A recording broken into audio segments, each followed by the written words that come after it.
Puji Tuhan, selamat siang bagi kita semua. Saat jam ini sudah jam 11:90. Saudara-saudara, saya akan seperti biasa Pak Stanley, kita tanya tadi, Pak Stan, ada kasih judul apa? Seperti bro, dia bilang happy. Dia bilang, Ibu Cika bilang betul, Cika bagi dia kok motor happy penganan. Pak Stanley tulis happy apa tadi? Happy weekend. Kita jawab happy juga. Jadi berjudul happy. Pak Stanley bilang kurang Stanley itu. Cilaka ini. Oh, sudahlah. Saudara-saudara happy? Amin. Nanti selesai itu khotbah, tujuan telah tercapai. Saudara-saudara, kita pernah mau bicarakan sesuatu yang dulu pernah kita juga sampaikan.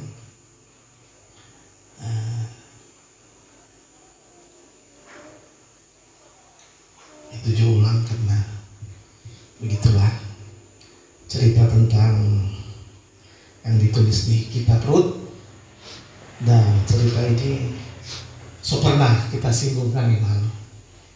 Tahap pertama ada 3 orang, Rut, Orpa, dan dengan Naomi. Haleluya.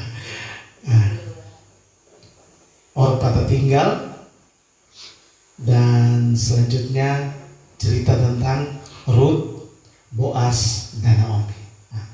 Ini Alkitab, di kitab Rut ini ada 2 bagian besar itu. Tidak perlu lagi kita ulangkan tuh perjalanan ke Moab, tidak perlu, atau saya segarkan omong sedikit. Segar sedikit. Oke. Keluarga ini karena terjadi kelaparan di tanah Bethlehem, mereka lari ke tanah Moab. Keluarga ini adalah keluarga Elimelek. Angin sudah datang berarti sesegar. Keluarga Elimelek beserta istrinya Naomi, anaknya Mahlon dan Kilion. Kedua anak ini menikah dengan Orpa dan Rut. Mahlon dan Kilion menikah dengan Orpa dan Rut. Suatu ketika Elimelek meninggal. Suatu ketika pula meninggal pula kedua anak. Akhirnya Naomi tahu diri bahwa dia tidak bisa menyediakan lagi anak-anak buat Orpa dan Rut. Mereka juga tidak memiliki anak. Orpa dan Rut ini akhirnya kedengaranlah bahwa Bethlehem sudah normal kembali. Makanya Naomi akan pulang ke tanah Bethlehem. Di tengah perjalanan terjadilah tangisan perpisahan antara Naomi dan Orpa dan Rut. Akhirnya menantu yang baik itu, Orpa itu pulang karena memang didesak oleh Naomi. Dia menjadi anak menantu yang baik karena dia bilang, Naomi bilang, jika pun saya menikah hari ini, apakah kamu ini akan menunggu sampai anakku besar? Sehingga Orpa berpikir untuk tidak menjadi beban bagi Naomi. Tetapi ada satu anak menantu yang kalau kita benar kurang ajar, ini akan menjadi suatu kata-kata yang tidak baik. Tetapi anak menantu itu bersikeras, bahkan dia berkata, bangsamulah bangsaku, Allahmulah Allahku. Oke? Ya, oke. Sampai sini sudah ingatkan cerita tentang Rut. Sampai tiba di Yerusalem, di Bethlehem. Sampai tiba di Bethlehem, tiba mereka pada musim menuai jelai. Di ayat pasal 2 itu atau di mana itu? Ya, akan jadi pasal 2 itu. Ketika itu maka terjadilah saran daripada atau meminta izin Rut untuk bekerja karena dia harus makan. Maka Rut pergi mencari pekerjaan atau untuk mendapatkan makanan. Dia harus bekerja.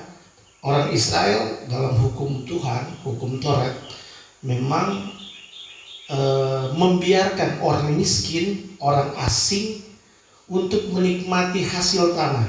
Jadi kalau iris, ini kan iris jelai. Jelai saya tahu tuh, kita lihat baru tahu karena belajar ini. Ada paling tidak ada 3 biji-bijian yang paling top di dunia ini: gandum, jelai, dan mailu, jagung. Jagung, produksi jagung.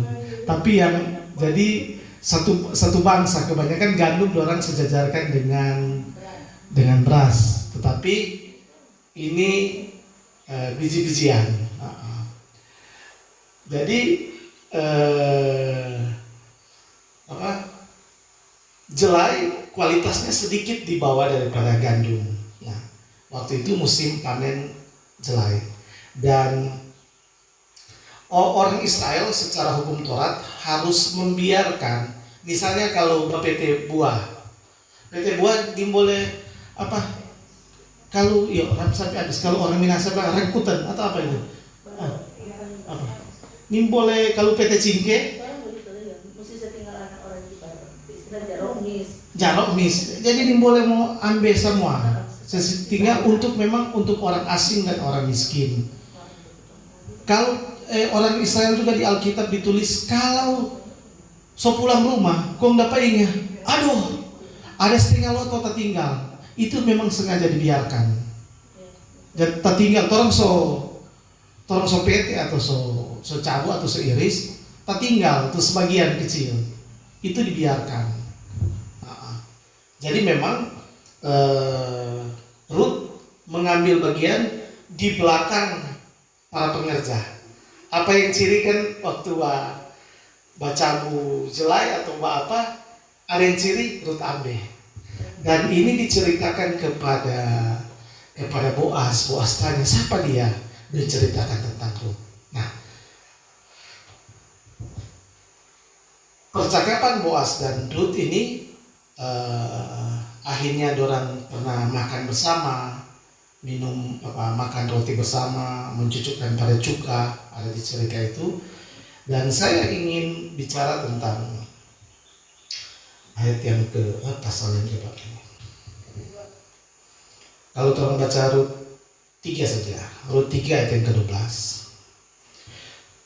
Maka sekarang memang aku seorang kaum yang wajib menebus, walaupun demikian masih ada lagi seorang penebus yang lebih dekat daripadaku. Nah, ayat ini, pasal ketiga kan, itu proses penebusan daripada Rut. Sebenarnya Naomi akan menjual tanah warisan untuk menegakkan nama daripada keluarga Elimelek, orang Israel seperti itu, untuk menegakkan nama keluarganya karena tidak ada keturunan. Akhirnya Naomi menjual hak atau warisan daripada Elimelek. Tetapi termasuk di dalamnya Naomi jual 1 kali dengan Rut. Nah, itu ada dalam istilah, mungkin mudah-mudahan kita tidak salah, perkawinan Levirat. Levirat om. Jadi hari Ibu Jennya bilang duduk ranjang atau turun ranjang? Turun ranjang. Jadi ipar yang melanjutkan. Itu sama terjadi ketika Pak Yehuda. Ya toh, Yehuda PKKAD untuk DP anak bungsu di mau. Nah, kalau nggak salah itu perkawinan Levirat. Mudah-mudahan kalau salah juga nanti dikoreksi. Nah, waktu proses penjualan itu ada janji yang diberikan oleh Boas kepada Rut. Dia akan mau pergi di pintu gerbang dan akan melakukan proses pengalihan hak. Kita buka di Rut 3 ya. Rut 3.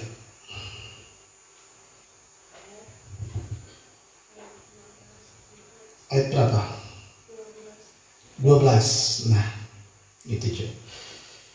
Ayat 12. Oh, itu ayat 12 yang tadi kan. Dia coba ayat. Oh, di pasal 4, Prosesnya di pasal 4. Boas telah pergi ke pintu gerbang dan duduk di sana. Kebetulan lewatlah penebus yang disebutkan Boas itu. Lalu berkatalah Boas. Jadi yang lewat itu penebus yang akan menebus. Jadi secara hierarki ada satu orang penebus yang lebih layak. Itu yang saya baca tadi, yang orang baca tadi di ayat yang ke-12 pasal 3. Dan ada satu yang lebih layak. Jadi dia panggil, "Hai saudara, datanglah dahulu kemari, duduklah di sini." Maka datanglah ia lalu duduk. Ayat yang kedua, kemudian dipilihnya 10 orang daripada tua-tua kota itu dan berkata, "Duduklah kamu di sini." Maka duduklah mereka. Lalu berkatalah ia kepada penebus itu, "Tanah milik kepunyaan saudara kita Elimelek hendak dijual oleh Naomi, yang telah pulang dari daerah Moab. Jadi pikirku, baik juga hal itu kusampaikan kepadamu sebagai berikut. Belilah tanah itu di depan orang-orang yang duduk di sini dan di depan para tua-tua bangsa kita. Jika mau menebusnya, tebuslah. Tetapi jika engkau tidak mau menebusnya, beritahukanlah kepadaku supaya aku tahu, sebab tidak ada orang yang dapat menebusnya kecuali engkau, dan sesudah engkau, aku." Jadi ada 2 orang yang layak menebus. Lalu berkatalah ini yang berkata ini yang penebus yang paling pertama, "Aku akan menebusnya." Ini ada janji yang diberikan oleh penebus itu. Tetapi kata Boas, "Pada waktu engkau membeli tanah itu dari tangan Naomi, engkau memperoleh Rut juga, perempuan Moab, istri orang yang telah mati, untuk menegakkan nama orang itu di atas milik pusakanya." Lalu berkatalah penebus itu, "Kalau begitu, atau jika demikian, aku ini tidak dapat menebusnya, sebab aku akan merusakkan milik pusakaku sendiri. Aku mengharap engkau menebus apa yang seharusnya aku tebus, sebab aku tidak dapat menebusnya." Beginilah kebiasaan dahulu di Israel, hal menebus dan menukar. Setiap kali orang hendak menguatkan suatu perkara, maka seorang menanggalkan kasutnya sebelah dan memberikan kepada yang lain. Kalau orang baca ini, janji yang diberikan oleh penebus yang pertama, dia tidak lakukan karena ada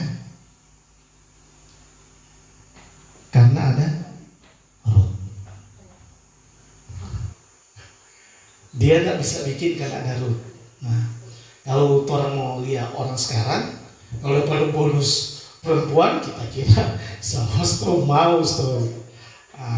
Tapi kalau yang waktu dulu itu, justru yang dia katakan adalah pada ayat yang ke-6, "Jika demikian aku tidak dapat menebusnya, sebab aku akan merusakkan milik pusakaku sendiri." Keberadaan Rut bagi orang Israel merusakkan,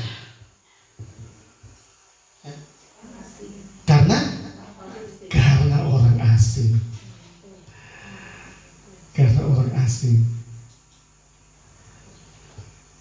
Saya menuju dulu ke, walaupun singgung mungkin yang lalu sudah, tapi jangan kok ada yang belum tahu. Tuh dalam konteks menguatkan perkara, yaitu seorang yang menanggalkan kasutnya. Saya sudah singgung beberapa waktu yang lalu. Kalau orang lihat pada Ulangan 25 ayat ke-10, boleh bukakan ya? Atau kita buka kelompok. Ulangan 25, karena waktu sejam. Ulangan 25 ayat yang ke-10. Dan di antara orang, mulai yang ke-7 saja supaya lebih jelas. Ulangan 25 ayat yang ke-7.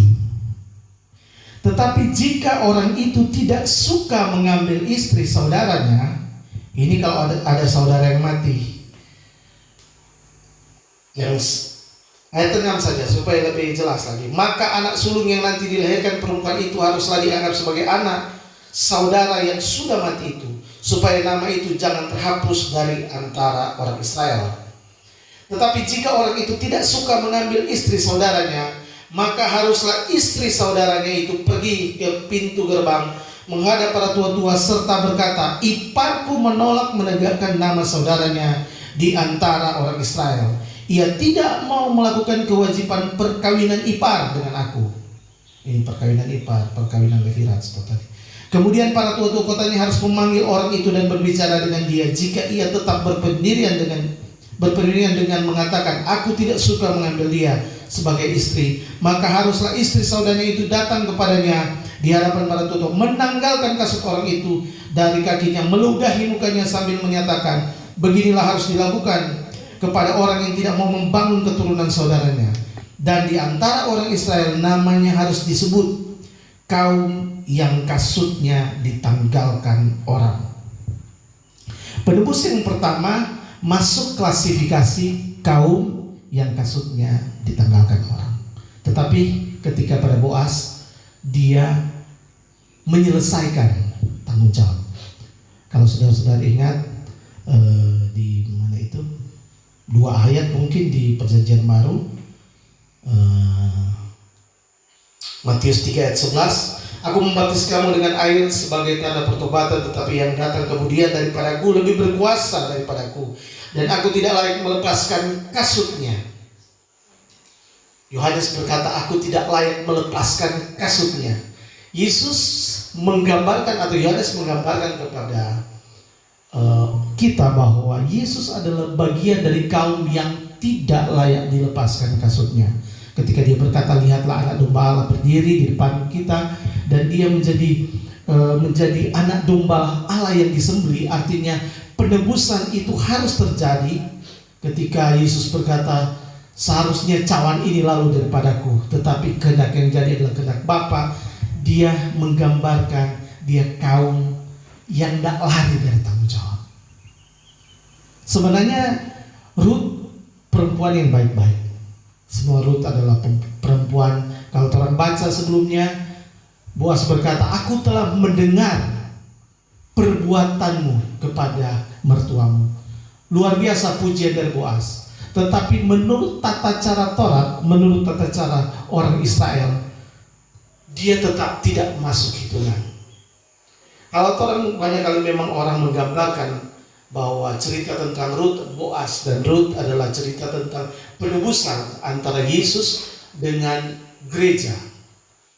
Artinya kalau orang gambarkan Ruth adalah gereja, Ruth yang tidak layak sebaik apapun dia. Gereja pun demikian. Sebaik apapun gereja tidak layak menerima penebusan menurut tata cara Taurat. Contoh yang baik daripada Ruth. Ruth datang pada awal musim menuai. Dia itu ayat yang ini kita tidak catat sama di Ruth 3 ayat yang terakhir, mungkin atau Ruth 2 ayat yang terakhir. Ruth 3 Ruth 2 stop.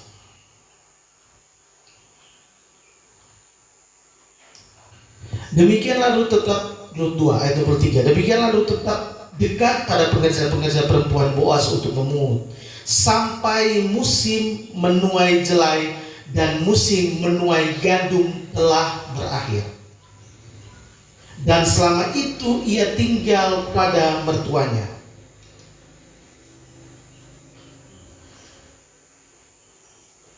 Ini ayat 23 sangat membuktikan bahwa Ruth orang baik.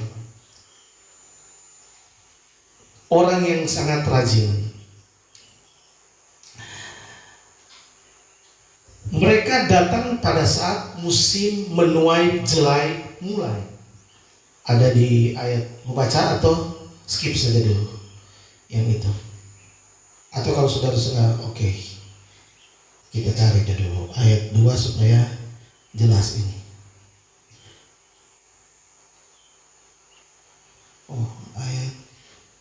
Nah, Rut 1 ayat 22, Rut 1 bagian akhir.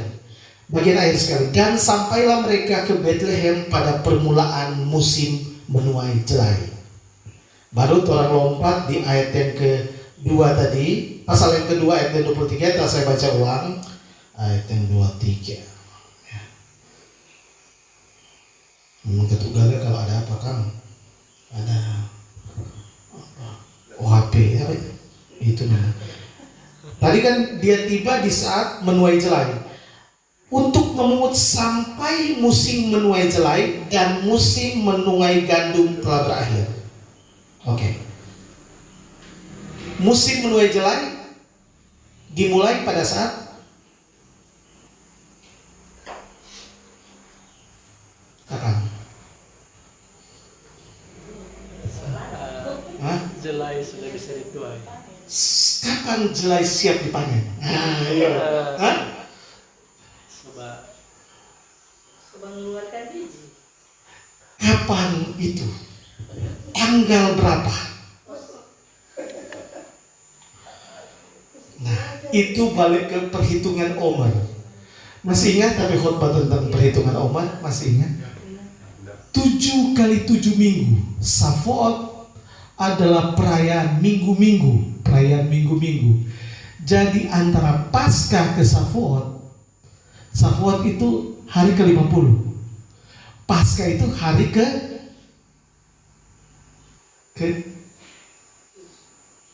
hari ke-1. Shavuot 50. Antara 1 dan 50 berapa? 29. Memulai panen jelai adalah hari ke-2 sampai selesai. Panen gandum selesai pada hari ke-49 atau 50. Jadi sesudah Paskah baru boleh panen. Yang pertama panen adalah jelai. Jelai dia panen. Setelah panen baru panen yang gandum. Harus selesai pada sebelum Shavuot. Karena Shavuot adalah hari raya penuaian.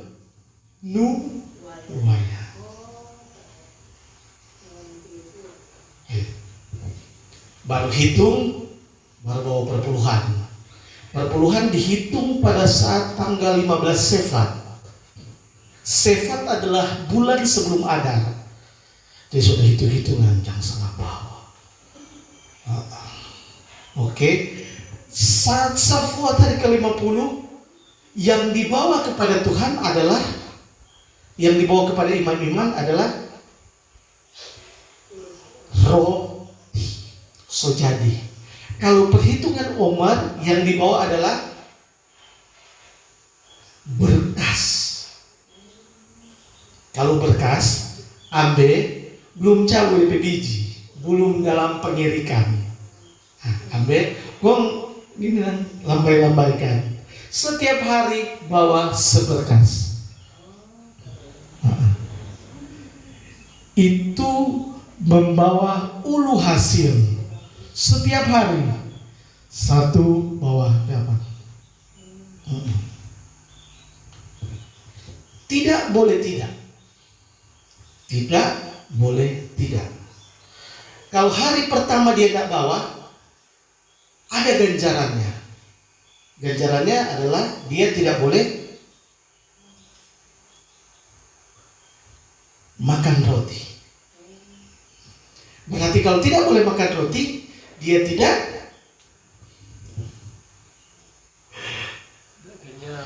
tidak boleh melakukan perayaan pertama Ada 3 perayaan Israel. Yang perayaan pertama adalah perayaan roti tidak beragi. Sama-sama dengan Paskah. Selupa kayak gitu. Sudah. Jadi kalau dia nak mau bawa tuh berkas itu di Bait Allah, orangnya boleh mau makan roti tidak beragi? Tidak boleh. Hari pertama. Jadi sama orang berhubungan, ini boleh ini, maka ini boleh ini, boleh.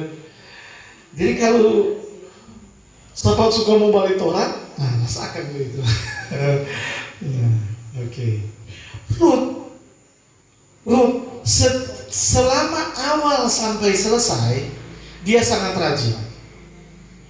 Dia sangat rajin membawa berkas-berkas itu kepada Naomi, membawa pulang, memakan apa semua.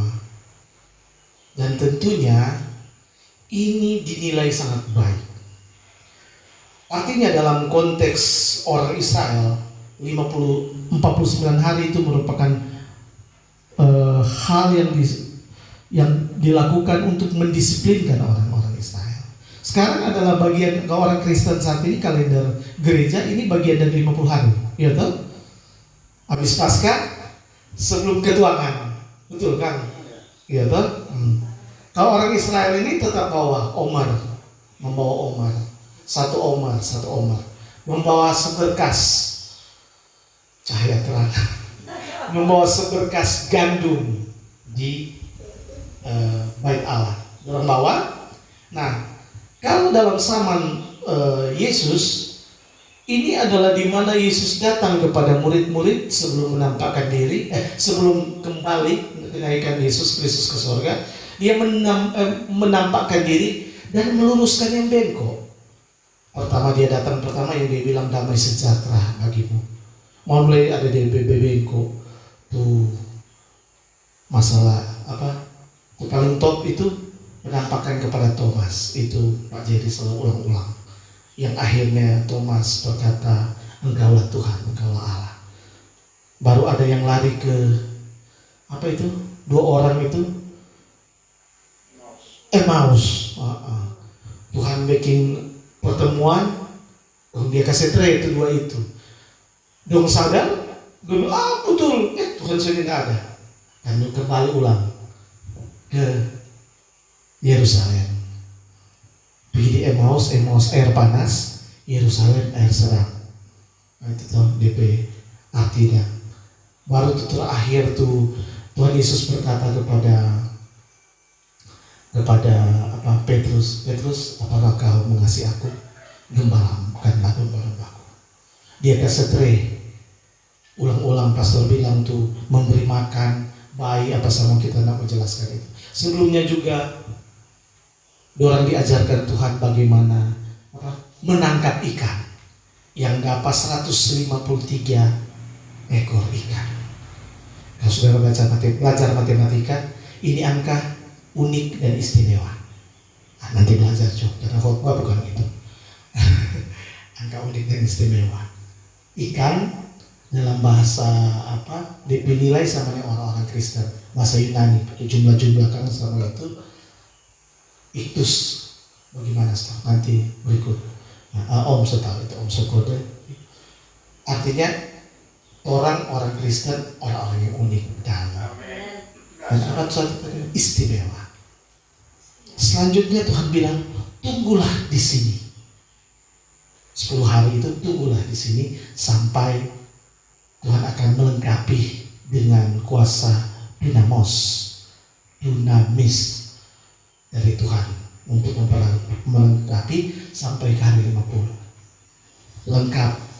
Orang salah-salah Tuhan perbaiki dan lengkap. Nah, kembali ke Ruth. Ruth melakukan hal yang baik. Ruth melakukan hal yang rajin. Ruth bertanggung jawab kepada mertuanya, tapi tetap tidak masuk hitungan bagi penebus Israel.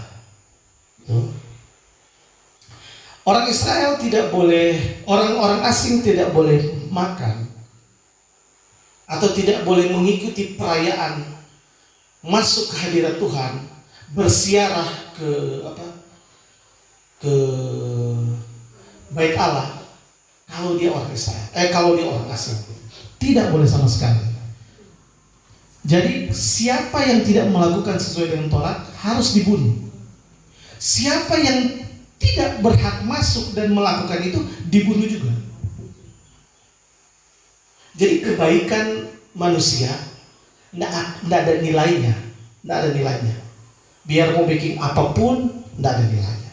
Sehingga Ruth apapun yang mau bikin, walaupun banyak beberapa khotbah saya dengar, karena Ruth baik, karena Ruth berjuang dan berkata Allahmu, Allahku, semua itu.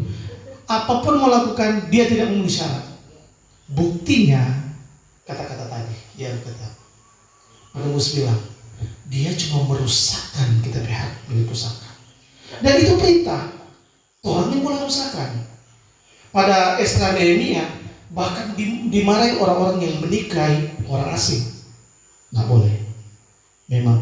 Makanya gereja dianggap orang asing dan memang tidak layak. Tidak layak sama sekali.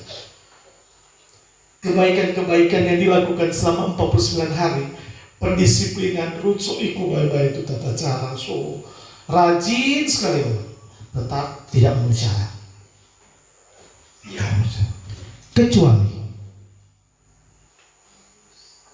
Kecuali ya pada muslim mau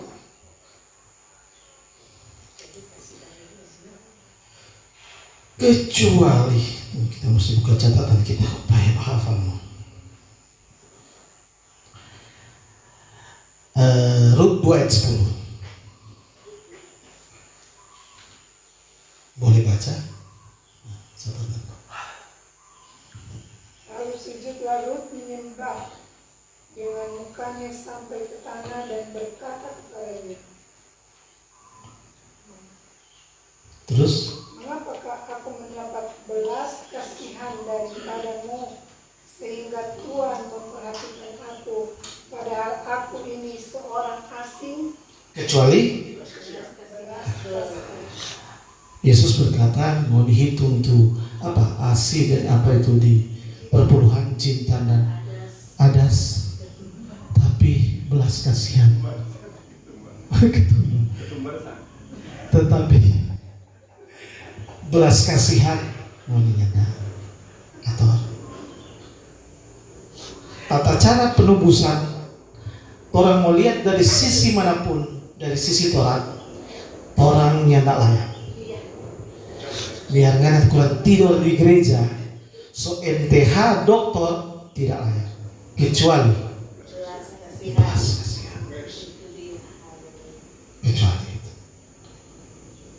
Belas kasihan so jatuh parut sebelum penebusan.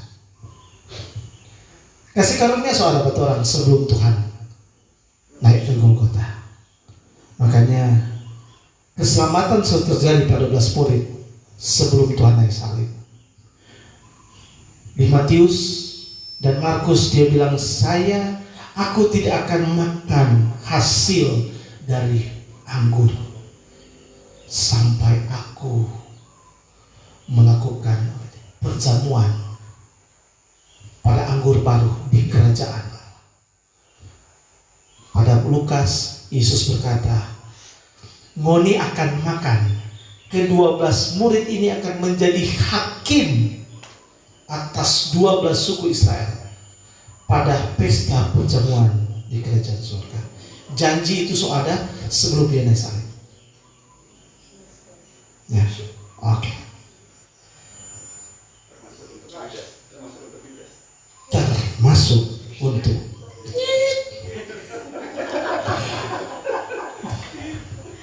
Luar biasa. kita nggak mau ke situ, mas. So bilang kita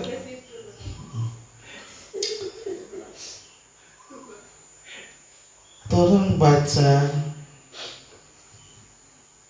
di Rut pasal yang ketiga.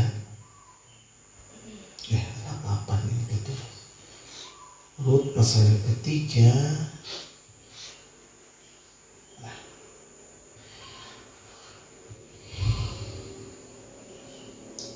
Ayat yang ke-16. Setelah perempuan itu sampai kepada mertuanya, berkatalah mertuanya itu, bagaimana anakku? Nah, ini cerita ini karena Ruth bilang, Naomi bilang, Gana mesti ambil bersuami.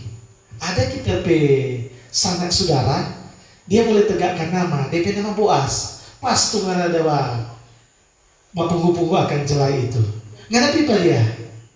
Pergi pe dia, tidur di bawah kaki pe dia. Masuk di selimut. Orang mau bilang porno kalau sekarang. Iya toh? Nah dulu nyanda. Karena apa? Syukur kalau Boas terima. Kalau Boas kan dia tidak layak. Iya toh? Orang asing itu tidak layak. Mau kena saja itu tidak layak. Ya toh? Jadi jangan bilang, wah kita porno. Ini terus bercerita sama Israel. Kalau sekarang pun tiba-tiba ada orang tiba-tiba langsung kena asusila. Jadi ini konteks Israel. Dan hasilnya dari pertemuan itu antara Ruth dan Boas, dia tanya begini. Naomi tanya, bagaimana anakku? Lalu diceritakanlah semua yang dilakukan orang itu kepadanya, serta berkata, yang 6 takar jela ini diberikannya kepadaku, sebab katanya engkau tidak boleh pulang kepada mertuamu dengan tangan yang hampa. Lalu kata mertua itu, duduk sajalah menanti anakku, sampai engkau mengetahui bagaimana kesudahan perkara itu. Dengar baik-baik. Sebab orang itu tidak akan berhenti sebelum diselesaikannya perkara itu pada hari ini juga. Naomi orang yang berkata begini, jangan panggil aku Naomi, panggil aku Mara.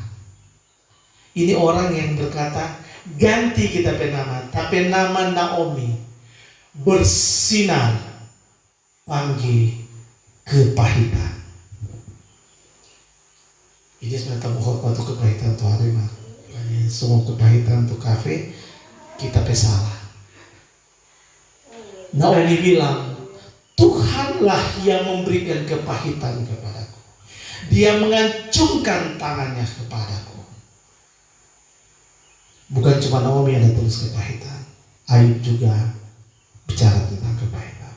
Tapi ini orang yang kepahitan, yakin betul sampai dia kasih keluar kata-kata ini. Duduk sajalah menanti. Ini dia anak mantu Ruth datang, kok dia bilang begini, duduk saja menanti, tenang engkau, duduk jo, sampai engkau mengetahui bagaimana kesudahan perkara ini. Nggak mau tahu semua tuh perkara ini selesai. Sebab orang itu tidak akan berhenti, dia hanya mau stop sebelum diselesaikannya perkara itu pada hari ini juga. Naomi yang begitu pahit, yang Tuhan dia katanya Tuhan mengacungkan, Tuhan memang memberikan kepahitan, tiba-tiba dia berkata berkat begini. Apa yang membuat dia berubah? Cuma dilihat orang kepahitan atau orang marah-marah, kok tiba-tiba dia sudah berbuat begini. Tuhan Yesus baik anakku. Atau orang tahu tompe bini atau tompe suami jahat, tiba-tiba bilang begini, suamiku, tenanglah engkau, Tuhan akan menyelesaikan bagimu. Ini Ruth mungkin kebingungan, tapi ini yang dikatakan oleh manusia pahit ini. Dia yakin betul Boas akan menyelesaikan perkara itu pada hari itu juga. Hari ini telah lahir bagimu. Kata ini banyak kalau orang bilang, bukan pakai today, dulu kita jadikan khotbah, bukan pakai today, tapi this day. Oh, kita dengar Pak Jerry, ada kok tuh passing morfologi. Dulu tuh orang tak mengerti, kan sekarang passing morfologi hampir tiap hari. Kita dengar tuh passing morfologi. Artinya keselamatan yang dulu kata Yesus bilang, malaikat bilang hari ini telah lahir bagimu, itu berlaku hari ini, this day, bukan today. Ini juga ada tulis, selesaikan hari itu juga. Hari itu juga. Bagaimana Naomi bisa yakin? Gak mungkin dia meyakinkan Ruth, Ruth, sudah, Haman tahun 2, Haman ini jadi kaya. Boas kan kaya raya toh, ada di sok kaya tahun 2 ini. Bagaimana dia bisa percaya? Bagaimana dia bisa yakin? Naomi adalah orang Israel asli. Dia tahu Ruth-nya tak layak. Kalau cuma cantik, banyak orang cantik waktu itu. Ingat, dia janda juga. Tapi itu tidak menjadi hitungan. Yang menjadi hitungan adalah asingnya itu. Kenapa dia bisa yakin? Oh, susah. Tunggu kita udah beramal di sini. Ini yang menyebabkan dia.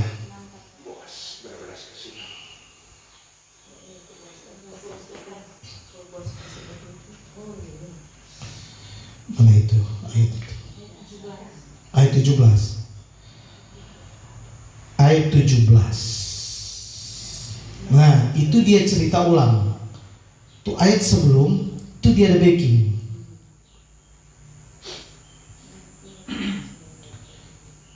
Dia kan pejanji ini, ayat yang ke-11.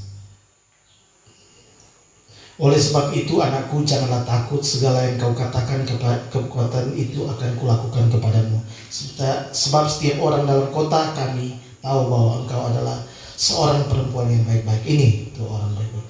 Maka sekarang memang aku seorang kaum yang wajib menebus, tetapi walaupun demikian masih ada lagi seorang penebus yang lebih dekat kepadaku. Bukan itu yang ayat ke-15 lagi katanya, berikanlah selendang yang engkau pakai itu dan tadahkanlah itu. Lalu ditadahkannya selendang itu, kemudian ditakarnya lah 6 takar jelai ke dalam selendang itu. Sesudah itu pergilah Boas ke kota. Kalau orang baca yang ayat 23 tadi, bukan yang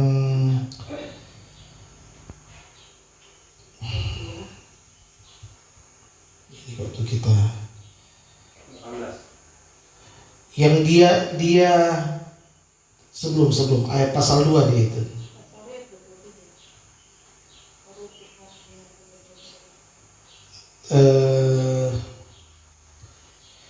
Dia ada pulang membawa berapa itu? Seeva ketika dia mengiriknya, ya.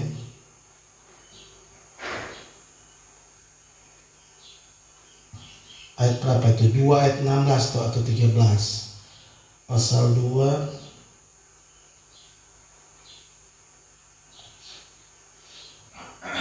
di mana itu ya? Dia bawa pulang ketika dia mau, ini kita sudah catat atau lebih meleset? Ya? Di awal. Iya di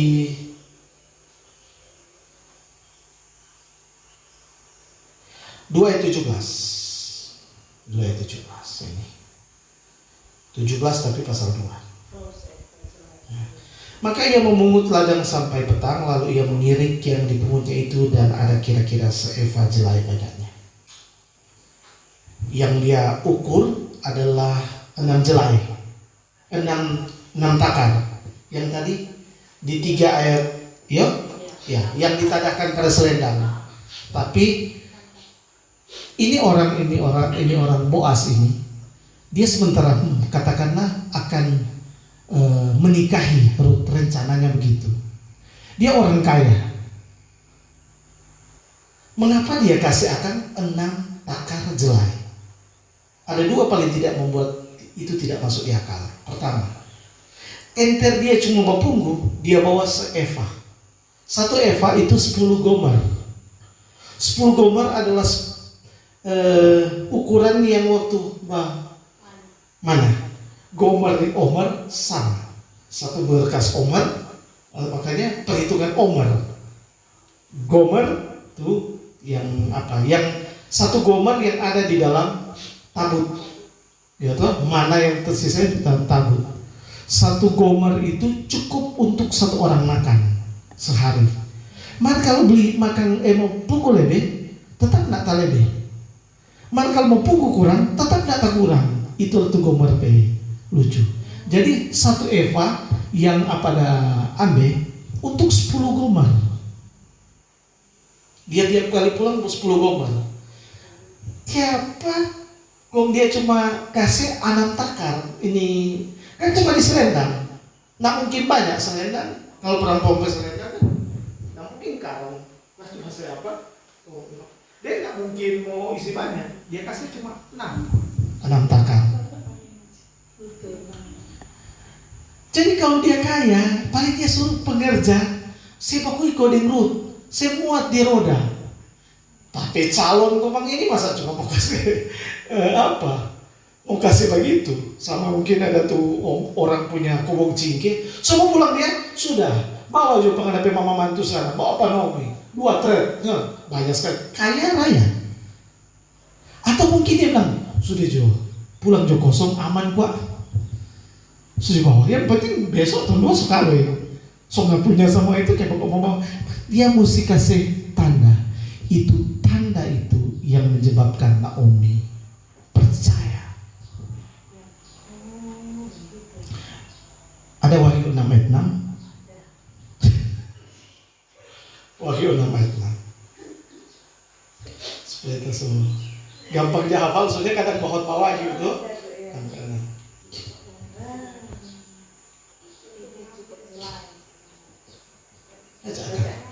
Dan aku mendengar seperti ada suara di tengah-tengah keempat makhluk itu berkata, secupak gandum sedinar dan 3 cupak jelai sedinar. Tetapi janganlah rusakkan minyak dan anggur itu. Ini berbicara tentang ekonomi. Banyak kan waktu krisis itu lalu 2023, saudara secupak gandum sedinar. Artinya kalau ada orang pun berpikir seperti itu, apa-apa. Dan ini orang bicara tentang akhir zaman nantinya, katanya secupak gandum sedinar. Kadang yang tertulis. Tapi saya coba membawa pada perspektif yang berbeda. Ini so lewat keluar sedikit ya. Asik kok tambah khotbah 5 bulan lagi. Secupak gandum sedinar. Kalau ini kiasan, soalnya jangan kau rusakkan minyak dan anggur. Minyak itu adalah Roh Kudus, anggur itu adalah sukacita. Kalau minyak dan anggur itu kiasan, maka secupak gandum sedinar adalah kiasan. Kalau minyak dan anggur tidak, kalau secupak gandum sedinar tidak kiasan, benar-benar secara letterlek, berarti anggur dan minyak benar-benar ada. Yang paling mau dipercaya mana? Ini kiasan atau tidak kiasan? Tidak kiasan, memang letterlek. Jadi memang benar-benar secupak gandum sedinar harganya. Memang harga bicara ekonomi. Atau kiasan? Menurut kiasan. Jika nyenak kiasan. Ada anggur di rumah? Habis tuh kalau Tuhan datang sebentar. Ada. Mana? Itu bukan anggur, itu ada di atas. Cuma Tante Yodi dan Jerry itu selamat kontulain dan dari nada kasih karunia berbagi akan sana. 2 sana nada anggur. Apa orang dekat masih mau Tuhan sudah datang cepat. Baca kembali dong, Kuriki. Jangan kau rusakkan. Jadi kau rusak apa? Menurut teman-teman itu kiasan atau enggak? Berarti kiasan. Berarti secupak gandum sedinar kiasan. Untuk apa ini gandum ini? Untuk makan. Oke. Jadi orang kalau kita kasih pecika, kasih gandum. Jika gila. ayam. Ayam angko. Kata bilang gila itu. Kalau orang kasih gandum atau jelai, bro, kenapa gandum atau jelai? Makan, sudah jadi ayam. Harus masak dengan Air. minyak. Air kan nggak beli kok. Cookies ini roti cookies di masa lalu itu mesti ada minyak. Cookies sekarang mesti pakai mentega. Hah? Iya mirip tau, cookies sekarang kan mesti pakai mentega. Minyak ya sama-sama. Minyak. Makanya yang jangan rusakkan adalah minyak dan anggur. Kalau ada roti itu, roti gandum atau roti jelai itu 5.000 orang makan itu pakai roti jelai kan? Iya toh? Iya kan? Roti jelai. Kalau 5.000 dan Tuhan Yesus pakai roti jelai. Lupa, sudah nanti baca ulang. Ada roti toh, ada roti. Jadi itu roti kan ada gandum, ada minyak dengan anggur. Berarti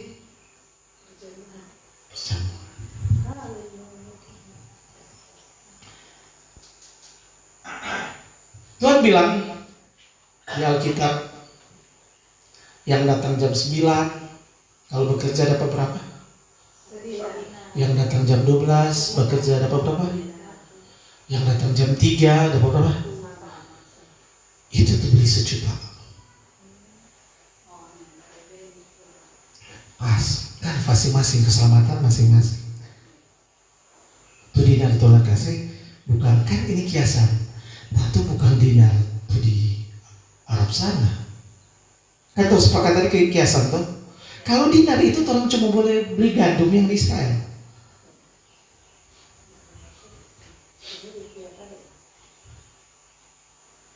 Makanya satu hari Tuhan bekerja, biar Om Eli bilang 10 jam kita belajar, tetapi satu dinar. Itulah kehebatan kasih karunia untuk orang yang malas. Dan itu kasih karunia untuk Om belajar begitu, satu dinar. Kalau orang selalu merasa hebat, oh Tom PKV ini bahasa asli ada, morfologi ada, tetap bro, satu dinar.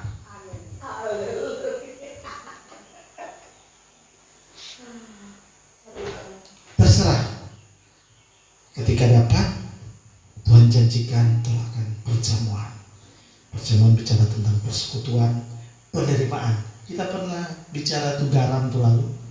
Kalau makan semeja dengan raja, makan ada garam itu tanda terima. Jadi orang so terima, so jadi garam, so terima tuh.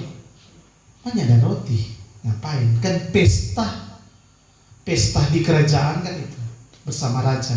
Itu janji yang diberikan kepada murid-murid, sama juga janji yang diberikan kepada orang gereja. Maka itu janji yang Naomi baca hari ini juga. Pekerjaan dia sehari itu, hari ini juga. Dia tidak dapat dinar. 6 jelai itu sama dengan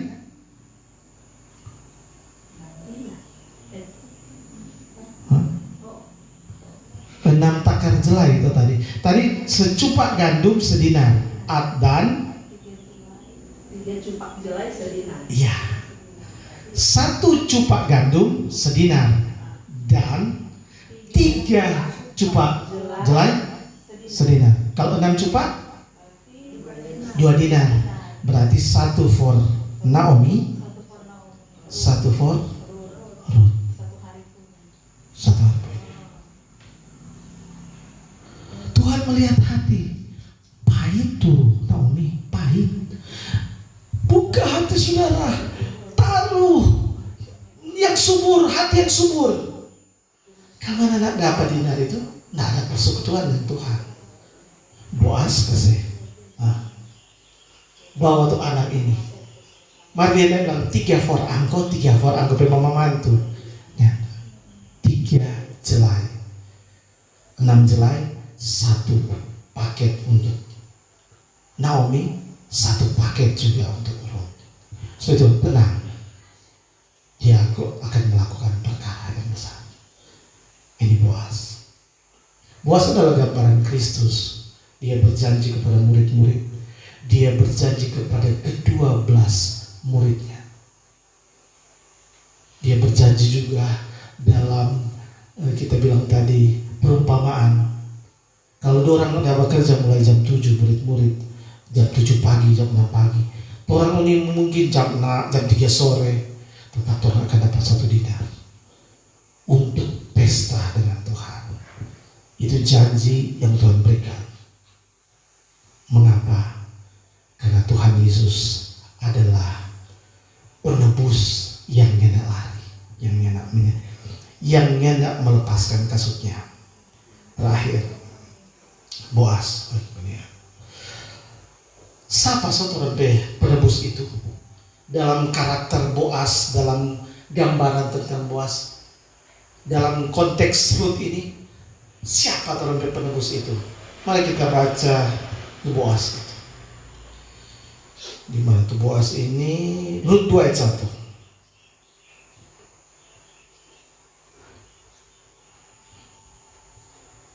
Rut 2 ayat 1. Kalau ada berapa baca? Naomi itu mempunyai seorang sanak dari pihak suaminya, seorang yang kaya raya dari kaum Elimelek namanya Boas. Ini jelas ada panggilan atau gelar dari Boas.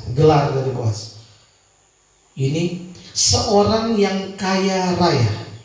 Nah, sekarang kita mau ahli kitab ini ada di muka banyak orang ini. Coba baca DP bahasa asli. Nah, ini seperti bahasa asli. Apa itu? Sebenarnya itu Boas itu siapa? Makanya dia bilang seorang yang kaya raya. Baru dia bilang namanya Boas. Itu gelar daripada Boas yang seorang kaya raya. Dia pakai kata apa?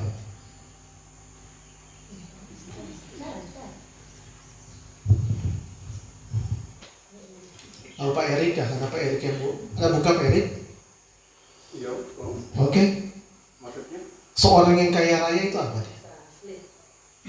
bahasa Ibrani atau bahasa Yunani? Ibrani kan perjanjian lama.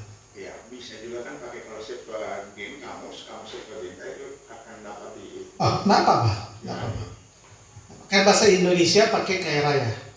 Kalau bahasa boleh mau Septuaginta atau maksudnya kaya raya di sini maksudnya apa?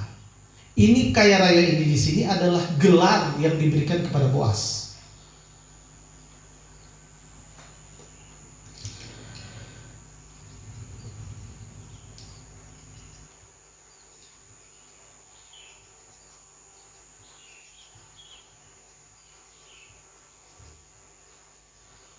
Kalau bahasa apa kan Isgibor, jadi bahasa Isgibor Cail. Kalau pakai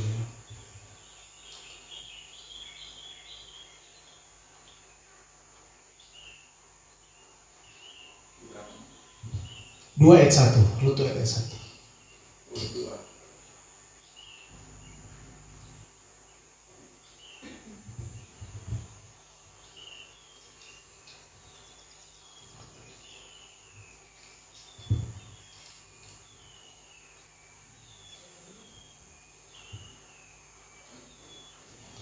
Enggak ada gelar.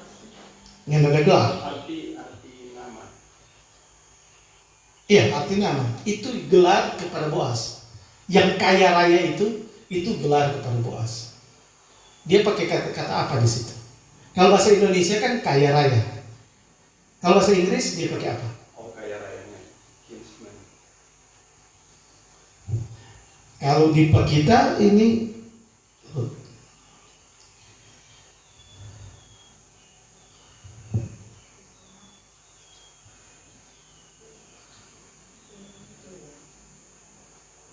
kalau di kita ini a mighty man of wealth. Kalau saya bahasa Indonesia itu apa? Kalau ini di yang New King James, King James Version. Orang yang kalau mighty man of wealth, orang yang berkuasa karena kekayaannya. orang yang berkuasa. Karena kekayaan mighty man of wealth. Ya. Kalau di bahasa asli, Aris, dia pakai apa? Bahasa asli pakai muda. Apa? Muda. Yang mighty man of wealth. Ya, yang kinsman itu kan. Kalau kinsman itu Modal. Modal. Mighty-nya sendiri. Bukan. Gibor. Gibor. Gibor. Oke. Kail Gibor. Gibor. Kail Gibor. Ya. DP apa? Iskail Gibor. Nah, itu apa itu?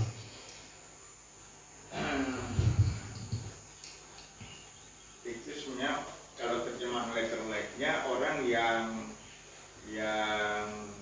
Gibor ini Keyboard. champion. Berkuasa. Orang yang maha kuasa, powerful.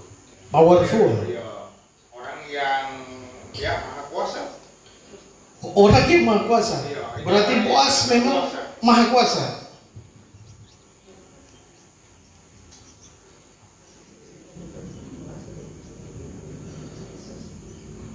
Apa itu cocoknya? Yang orang kuat. Punya power dan punya kuasa. Kuat Di- berkuasa.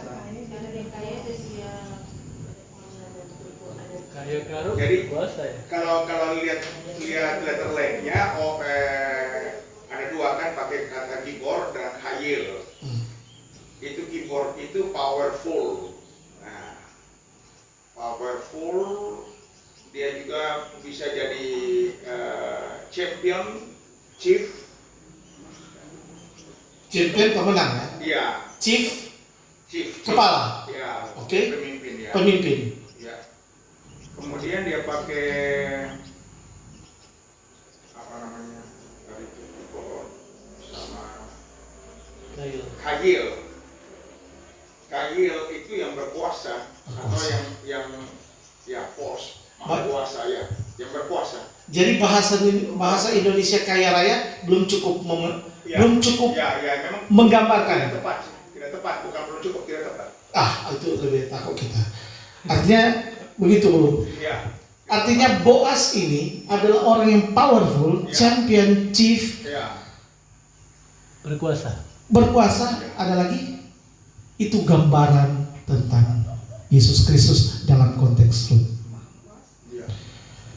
Gibor kan? Itu tuh El Gibor sama Ya, kata yang sama. kata yang sama? Ya, Ya, Gibor. El Gibor. Dan yang hebatnya ini ya kalau lihat passing morfologi, Nah, ini. Ibraninya itu dia pakai absolut. Absolut, Jadi mutlak, dia punya kemahakuasaan itu absolut. mutlak. Ya, dia tidak bisa diganggu gugat, tidak bisa dikurangi sedikit pun. Absolut. Ya. Ini tuh Boaz. Bos. Boaz. Dia mampu angkut Rut masuk. Kalau laki-laki asing, bagaimana cara supaya dia masuk? Sudah.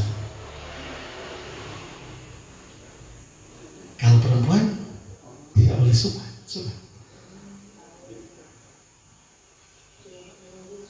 Cuma boleh ada laki-laki terima pada dia. Diadopsi. Nggak ada cara lain. Kalau laki-laki, Rut selalu digambarkan ke Israel. Mau sunat ke mana tuh gereja? Kecuali orang yang powerful, absolut, berkuasa. Yesaya 9 ayat 5. Yang mampu menerima sehingga tidak ada protes manapun karena dia berdaulat penuh. Ayat 5. Sebab seorang anak telah lahir untuk kita, seorang putra telah diberikan untuk kita. Lambang pemerintahan ada di atas bahunya dan namanya disebutkan orang kasih yang percaya, orang yang perkasa, orang yang percaya. Amin. Nasyad. Boleh periksa Allah yang perkasa? Ya, Gibor. Well, gini. El Gibor. Gibor. Ada 5 yang disebutkan untuk anak itu. Boaz memiliki 1, Gibor. Allah yang perkasa. Laki perempuan yang happy Ada judul musik sesambung. Perempuan yang happy adalah perempuan yang diterima oleh laki-laki perkasa. Betul? Mighty man. Mighty man perkasa, kan? Allah perkasa sama, kan? Sama katanya, gibor, kan? Wanita yang berbahagia, yang happy, diterima oleh mighty man. Definisi mighty man adalah man yang dapat merubah keadaan wanita itu walaupun tidak masuk hitungan. Motor satu tidak masuk hitungan, apakah di segi kecantikan? Boleh. Di segi keturunan? Boleh. Di segi status? Boleh. Sekarang kan ada lelaki perkasa, ada khusus lelaki sejati. DP ini, DP sini. Tapi Alkitab bilang, yang mampu merubah sesuatu dari gelap ke terang, itu perkasa. Bagi laki-laki 1, 2, 3, 4, 5. Perkasa bukan kuat berpukul.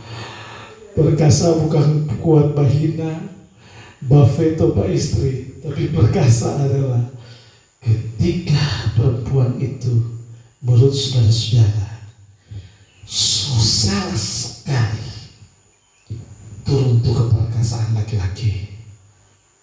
Apa tuh keperkasaan Boaz? Keperkasaan Boaz, Mighty man of faith. kelas kasihan. Haleluya. Haleluya, Jo. Ayat terakhir setengah 2. Oh Tuhan tolong, kita salah ini ya. Terakhir, ayat terakhir ini. Baca semua, karena baca semua. Mazmur 40. Semua juga baca. Melompat jauh, ini melompat jauh.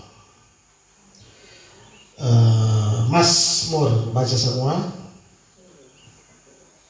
Ayat yang ke-8 dan 9. Kalau sudah, Mazmur 49 ayat 8 dan 9.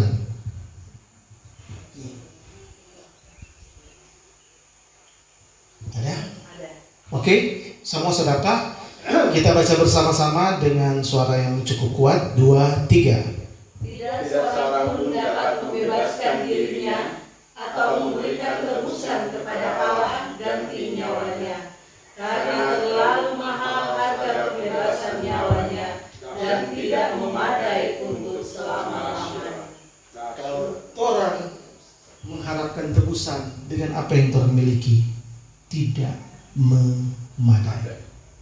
Apapun orang baking sekarang, kalau teman-teman atau saudara-saudara datang berbuat baik kepada orang, datang beribadah, belajar firman sekelas Pastor Jerry 10-15 jam, memberi pemberian Waking Foundation, Foundation ya, bukan ini, yayasan untuk memberi berkemurahan hati, atau mungkin menerima orang-orang yang tidak diperhatikan, merubah penginjilan di mana-mana. Kalau orang mau lakukan untuk ganti orang penyawa untuk jadi selamat,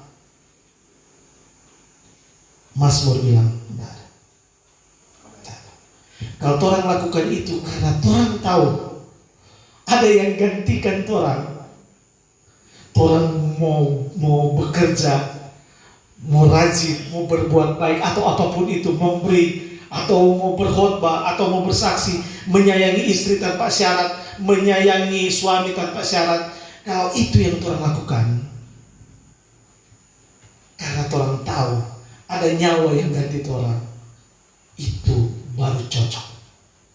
Kalau orang melakukan untuk membayar itu, firman Tuhan bilang terlalu mahal harga pembebasan Tuhan. Dan terakhir seperti Om bilang tadi, janji Boaz kepada Rut setia.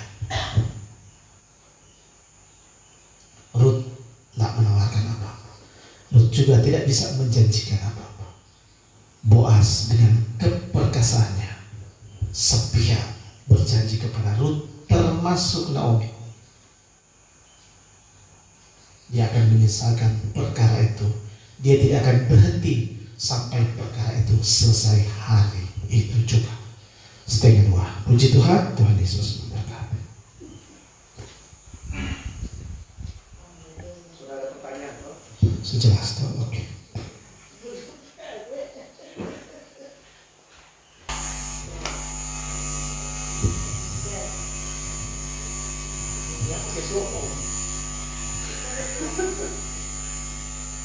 Wow.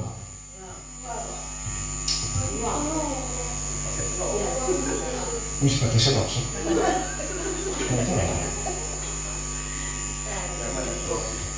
Oke.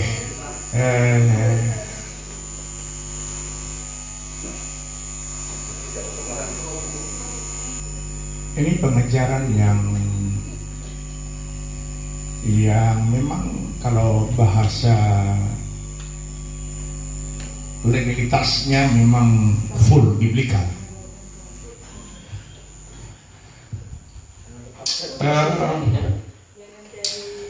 Suatu hubungan antara PL dan PB,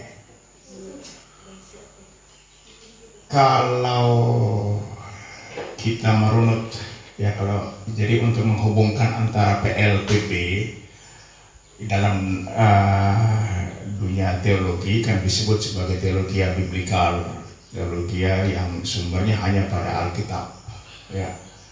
Dan hari ini kita mendengarkan uraian yang akurat antara Naomi dan Boaz. Ada menarik tadi di bagian akhir yang Pastor Mansai ada tekankan tadi. Ada dua perempuan yang terima kasih karunia. Satu asli Israel, satu Goyim. Yang tadi merinding, nah sampai sekarang ini kita lagi merinding. Kenapa aturan Torah itu syarat mutlak harus dilaksanakan oleh laki-laki? Sunat itu tanda dikuduskan, dilayakkan. Sunat itu dipisahkan. Ya, dikuduskan artinya dipisahkan. Dan itu hanya dituntut dari anak laki-laki, tidak dituntut dari perempuan. Perempuan tidak bisa disunat, sehingga perempuan dapat kasih karunia. Dua,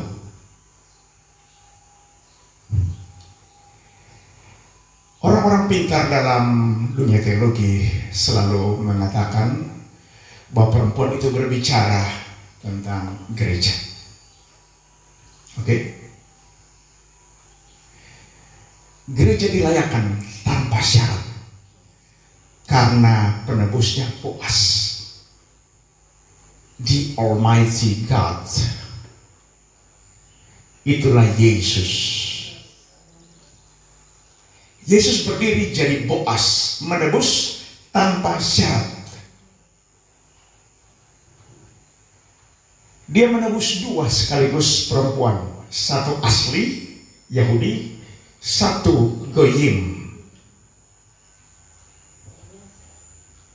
Rut itu mau dilihat dari sisi manapun tetap Goyim, tidak memenuhi syarat.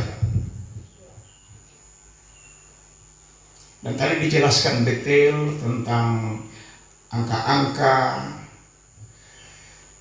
Ya, hanya kasih karunia yang dapat merangkul satu Naomi yang kepahitan dan satu Rut yang Goyim kafir. Itu yang luar biasa. Hari ini kita belajar bahwa Yesus disebut El Gibor, kalau pada Boaz tadi disebut Ayil Gibor, ya. Sesuatu orang yang perkasa, yang murah hati, ya, seperti itulah yang digambarkan, ya. Jadi benar-benar ini suatu bentuk korelasi yang sangat linear dan dapat diterima bila kita memperhatikannya, ya. Ini suatu yang sederhana dipaparkan, ya. Jadi memang kalau diperhatikan narasinya pasti akan diterima dengan akal sehat, ya, kecuali kita bermaksud untuk melakukan akal bulus, ya. Dan banyak sekarang orang yang tidak suka mendengarkan suatu paparan yang narasinya begitu linear, ceritanya, dan ini ada benang merah, ya, selalu terhubung, ya, tidak ada yang kebetulan, ya. Dia El Gibor, ya. Nah, kenapa Yesus disebut El Gibor? Dia mematahkan semua aturan Taurat, bukan tanpa alasan. Dia memberikan dirinya untuk mentaati 613 mitzvot. Lalu dikatakan kepada Rut, gereja, Rut gambaran gereja, mulai bebas tanpa syarat, ya. Tidak perlu disunat, tidak perlu disunat. Naomi kepahitan, Mara kepahitan. Berhentilah dari kepahitan, karena ada perlakuan yang tidak adil. Bangsa Israel itu menjadikan perempuan itu adalah kelas yang sangat tidak dihargai. Jadi jangan heran kalau perempuan Israel secara fisik kepahitan. Dan Yesus datang untuk menyatakan bahwa Anda diberkati. Dia merubah kutuk kepahitan menjadi berkat. Hari ini kita dipaparkan sesuatu yang istimewa, ya, spesial untuk kita yang mau belajar. Semoga saja kita kedepannya kita sudah bisa, ya, kita merencanakan untuk ada LCD proyektor, ya. Tadi sudah bincang-bincang dengan Pak Erik, Pak Gem, ya. Dan kalau dilihat dari biayanya nanti akan dikeluarkan, kita, ya, punya cukup untuk mengadakannya, ya. Saya, ya, sebagaimana tadi Pak Salman saya bilang bahwa memang saya belajar terus dan menemukan beberapa kebenaran yang hakiki yang tidak dijelaskan dan sengaja tidak dijelaskan oleh pihak gereja. Mereka menutupi, ya. Saya coba periksa kata Yesus dengan kata Yahweh. Kata Yesus itu dari bahasa Ibrani-nya itu Yehoshua atau Yesua atau Yosua, ya. Dan itu dalam gramatikal, ya, saya tadi periksa lagi, saya sedang menggunakan dua bahasa program Alkitab. Yang satu namanya Bible Works 10, yang satu namanya The Word, ya. Dan ini sangat saling mendukung, ya. Saya periksa tadi kata Yesus dan Yahweh dalam BW10 itu tidak ada, ya, secara morfologisnya, paksi morfologisnya tidak ada. Tapi kalau dalam The Word itu dikurai, ya. Jadi Yesus itu adalah proper name.